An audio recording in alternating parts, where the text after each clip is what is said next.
सुप्रभात बच्चों। आज हम कक्षा 7 के सामाजिक विषय का भाग 3 राजनीतिक विज्ञान का पाठ 4 लड़के और लड़कियों के रूप में बड़ा होना का पहला प्रकरण सामोआ द्वीप में बच्चों का बड़ा होना, इसके बारे में पढ़ेंगे। तो चलिए करते हैं पाठ 4 को शुरू। लड़के और लड़कियों के रूप में बड़ा होना। देखो कि लड़का या लड़की होना किसी की भी एक महत्वपूर्ण पहचान है, उसकी अस्मिता है। जिस समाज के बीच हम बड़े होते हैं वह हमें सिखाता है कि लड़के और लड़कियों का कैसा व्यवहार करने योग्य है, यानी उन्हें कैसा व्यवहार करना चाहिए, उन्हें क्या करना चाहिए और क्या नहीं। हम प्राय यही सोचते हुए बड़े होते हैं कि ये बातें सब जगह बिल्कुल एक सी है, परंतु क्या सभी समाज में लड़के और लड़कियों के प्रति एक जैसा ही नज़रिया है? इस पाठ में हम सब इसी प्रश्न का उत्तर जानने की कोशिश करेंगे। हम यह भी देखेंगे कि लड़के और लड़कियों को दी जाने वाली अलग अलग भूमिका उन्हें भविष्य में स्त्री और पुरुष की भूमिका के लिए कैसे तैयार करती है, यानी जब वो बच्चे बड़े हो जाते हैं तब वो स्त्री और पुरुष बनकर जो कार्य करते हैं उन कार्यों की भूमिका कैसी रहती है, जब वो बचपन में जो कार्य करते थे उनकी क्या भूमिका थी। और इस पाठ में हम देखेंगे कि अधिकांश समाज पुरुष और स्त्रियों को अलग अलग प्रकार से महत्व देते हैं। स्त्रियां जिन भूमिकाओं का निर्वाह करती हैं उन्हें पुरुषों द्वारा दी जाने वाली या पुरुषों द्वारा की जाने वाली जो भूमिकाएं हैं और जो कार्य हैं उनसे कम महत्व दिया जाता है। तो इस पाठ में हम यह भी देखेंगे कि और स्त्री और पुरुष के बीच काम के क्षेत्र में असमानताएं कैसे उभरती हैं। आपने देखा ही है कि स्त्री और पुरुषों का जो काम है या जो उनका व्यवसाय है वो भी अलग अलग है, उनमें भी असमानताएं हैं। तो वो ये असमानताएं कैसी होती हैं, तो इन सभी प्रश्नों का उत्तर हम 2 उदाहरणों के माध्यम से खोजने की कोशिश करेंगे। देखिए, यहाँ एक आपको कक्षा 7 का बालक है जो अपने विद्यालय की वर्दी में है और ये सामोआ छात्र है। ये सामोआ द्वीप देखो कहाँ होता है, और हम बात कर रहे हैं 1920 की, यानी आज से 100 साल पहले, जब वहाँ पर सामोआ द्वीप के बालक स्कूल नहीं जाते थे। अगर वो स्कूल नहीं जाते थे तो वो क्या करते थे, कैसे वो बड़े होते थे, उनके क्या कार्य था। तो चलिए इसी के बारे में हम पढ़ते हैं कि सामोआ द्वीप प्रशांत महासागर के दक्षिण में स्थित छोटे छोटे द्वीपों के समूह का ही एक भाग है। सामोअन समाज पर किए गए अनुसंधान की रिपोर्ट के अनुसार 1920 के दशक में बच्चे स्कूल नहीं जाते थे। वे बड़े बच्चों और वयस्कों से ही बहुत सी बातें सीखते थे। क्या क्या सीखते थे, जैसे छोटे बच्चों की देखभाल करना, घर का काम करना आदि। द्वीपों पर मछली पकड़ना उनका महत्वपूर्ण कार्य था, इसीलिए किशोर बच्चे मछली पकड़ने के लिए सुदूर यात्राओं पर जाना सीखते थे। लेकिन ये बातें वे अपने बचपन के अलग अलग समय पर सीखते थे। छोटे बच्चे जैसे ही चलना शुरू कर देते थे, उनकी माताएं या बड़े लोग उनकी देखभाल करना बंद कर देते थे। और वो उनकी देखभाल कौन करता था, यह जिम्मेदारी अब किस पर आ जाती थी, तो यह जिम्मेदारी बड़े बच्चों पर आ जाती थी, यानी घर में जो और बड़े बच्चे होते थे। यानी बड़े कितने, वो खुद भी 5 वर्ष के ही या उसके आसपास की उम्र के ही होते थे। तो देखो एक 5-6 साल का बालक है, वो छोटे से बच्चे को संभाल रहा है। तो लड़के और लड़कियां दोनों अपने छोटे भाई बहनों की देखभाल करते थे। लेकिन जब कोई लड़का लगभग 9 वर्ष का हो जाता तब वो क्या करता कि वो बड़े लड़कों के समूह में सम्मिलित हो जाता था। यानी जो 15-16 साल के बालक हैं, किशोर हैं, उनकी ग्रुप में, उनके समूह में वो सम्मिलित हो जाता था और बाहर के काम सीखता था।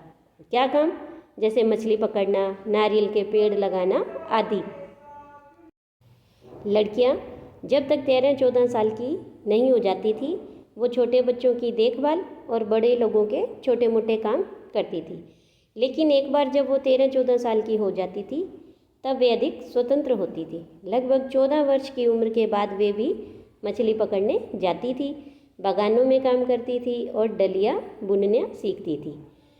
तो देखो कि 9 साल का बालक मछली पकड़ने पहले ही चला जाता था और लड़कियां 13-14 वर्ष के बाद जाती थी, है ना। खाना पकाने का काम अलग से बनाए गए रसोई घरों में ही होता था और जहाँ लड़कों को ही अधिकांश काम करना होता था और लड़कियाँ उनकी मदद करती थी। तो देखो कि यहाँ पर कि जो लड़के हैं वो खाना बनाते थे और लड़कियाँ उनकी मदद करती थी, है ना। तो देखिए यहाँ एक प्रश्न है कि आपके बड़े होने के अनुभव और सामोआ के बच्चों और किशोरों के अनुभव से किस प्रकार भिन्न है, और इन अनुभवों में वर्णित क्या कोई ऐसी बात है जिसे आप अपने बड़े होने के अनुभव में शामिल करना चाहेंगे। देखो कि हमारे यहाँ क्या है, भारत में बालक की जो परवरिश है, उनकी देखभाल है उनके माता पिता करते हैं और उनके किशोर होने तक जाकर के उनकी देखभाल माता पिता ही करते हैं।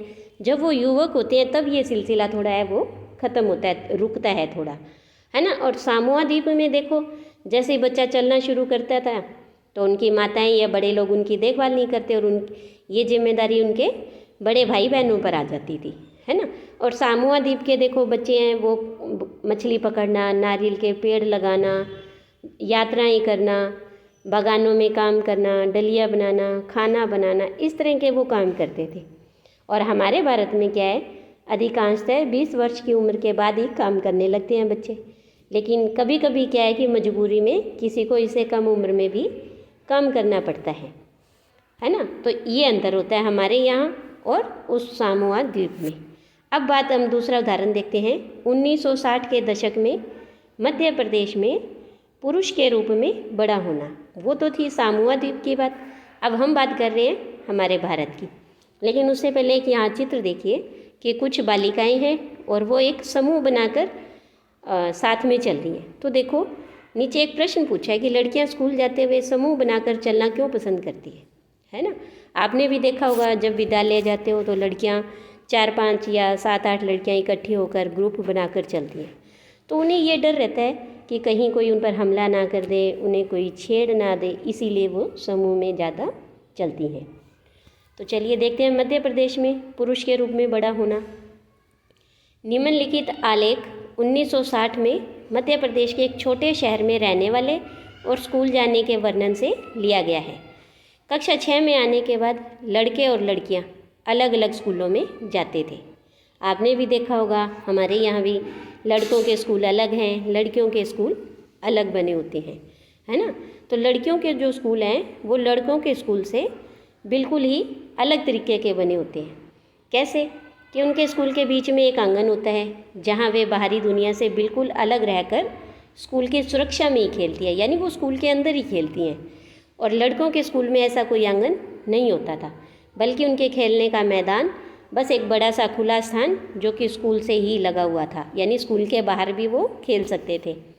हर शाम स्कूल के बाद लड़के सैकड़ों लड़कियों की भीड़ को संकरी गलियों से जाते हुए देखते थे। सड़कों पर जाती हुई ये लड़कियां बड़ी गंभीर दिखती थी, यानी शांत होकर एकदम चुपचाप चलती थी। तो यह बात लड़कों से अलग थी, क्योंकि लड़के क्या करते थे, लड़के इन्हीं सड़कों को अनेक कामों के लिए उपयोग करते थे। जैसे यूं ही खड़े खड़े खाली समय बिताने के लिए, देखा भी होगा आपने, ऐसा ही होता है ना, दौड़ने के लिए, खेलने के लिए, साइकिल चलाने के करतब को आजमाने के लिए। अभी भी देखा होगा आपने कि लड़के क्या करते हैं कि गलियों में यूं ही खड़े रहते हैं, सड़कों पर बातें करते हैं, दौड़ते हैं, खेलते हैं, साइकिल चलाते हैं। और लड़कियों के लिए जो ये गलियां थी ये सिर्फ सीधा घर जाने का एक माध्यम थी, यानी स्कूल से सीधे घर। उनके लिए ऐसा नहीं था कि सड़क पर वो खेल सकती है। तो लड़कियां हमेशा समूह में ही जाती थी। शायद उनके मन में यह डर रहता था कि कहीं कोई उन्हें छेड़ ना दे या कोई उन पर हमला ना कर दे। तो ऊपर के 2 उदाहरणों को पढ़ने के बाद हमें लगता है कि बड़े होने के भी कई तरीके हैं। हम प्राय ये सोचते हैं कि बच्चे एक ही तरीके से बड़े होते हैं, और ऐसा इसलिए होता है क्योंकि हम अपने अनुभवों से ही ज़्यादा परिचित होते हैं। यानी जैसे हम बड़े हो रहे हैं हम सोचते हैं कि सभी बच्चे वैसे ही बड़े होते हैं। यदि हम अपने परिवार के बुजुर्गों से बात करें तो हम पाएंगे कि उनका बचपन शायद हमारे बचपन से बहुत भिन्न था। हम यह भी अनुभव करते हैं कि समाज लड़के और लड़कियों में स्पष्ट अंतर करता है, और यह अंतर बहुत छोटी उम्र से ही शुरू हो जाता है। उदाहरण के लिए देखो कि उन्हें खेलने के लिए खिलौने भी अलग अलग दिए जाते हैं। लड़कों को प्राय खेलने के लिए कार दी जाती है, है ना। क्रिकेट खेलने के लिए बैट बॉल दी जाते हैं, और लड़कियों को गुड़िया, रसोई के बर्तन जैसे किचन सेट, इस तरह के खिलौने दिए जाते हैं। दोनों ही खिलौने खेलने में बड़े आनंददायक हो सकते हैं, फिर भी लड़कियों को गुड़िया और लड़कों को कारें ही क्यों दी जाती हैं। यानी ये खिलौने बच्चे को यह बताने का एक माध्यम होता है कि जब वे बड़े होंगे, स्त्री और पुरुष बनेंगे, यानी आदमी और औरत बनेंगे, तो उन्हें इसी तरह के काम करने हैं। उनका भविष्य है वो अलग अलग होगा। यानी जैसे उन्हें गुड़िया दे दी, रसोई के बर्तन दिए, तो उन्हें ये बताते हैं कि आपको बड़े होकर रसोई में काम करना है। और उन्हें कार दे दी, यानी आपको घर से बाहर जाना है, बाहर के काम करने हैं, है ना। तो अगर हम विचार करें तो यह अंतर प्राय प्रतिदिन की छोटी छोटी बातों में बनाकर रखा जाता है कि लड़कियों को कैसे कपड़े पहनने चाहिए, लड़के पार्क में कौन से खेल खेलें, लड़कियों को धीरे बोलना चाहिए, लड़कों को रोब से बोलना चाहिए। ये सब बच्चों को यह बताने के तरीके हैं कि जब वे बड़े होंगे और बड़े होकर स्त्री और पुरुष बनेंगे तो उनकी भूमिकाएं भी अलग होंगी, और बाद के जीवन में इसका प्रभाव भी पड़ेगा। और इन्हीं सभी बातों का जो असर है वो उनके अध्ययन के विषयों में, यानी जब वो बड़े होकर विषय लेने होते हैं तो उन पर भी उनका असर होता है। व्यवसाय के चुनाव पर भी इसका असर पड़ता है कि लड़कियों को कौन से कार्य करने चाहिए, लड़कों को कौन से कार्य करना चाहिए, कौन सा बिजनेस करना चाहिए। तो आज के लिए इतना ही। धन्यवाद।